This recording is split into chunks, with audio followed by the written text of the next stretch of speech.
Adam, étant livré à son libre arbitre, réfléchit sur sa grande puissance, manifestée par ces trois premières opérations. Il envisage son travail comme étant presque aussi grand que celui du Créateur. Mais l'épouvante de son chef approfondit parfaitement ces trois premières opérations, ni celle du Créateur. Les troubles commença à s'emparer de lui au milieu de ses réflexions sur la toute-puissance divine, dans laquelle il ne pouvait lire qu'avec le consentement du Créateur.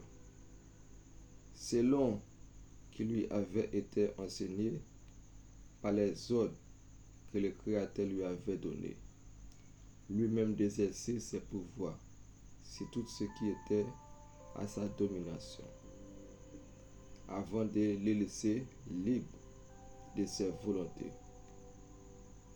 Les réflexions d'Adam, ainsi que la pensée qu'il avait eue de lire de la puissance divine, ne tarderont pas d'un instant d'être connu des premiers esprits pervers, puisque dès qu'il eut conçu cette pensée, un des principaux esprits pervers, que nous nommons mauvais démons, s'apparut à lui sous la plus belle forme apparente de corps de gloire.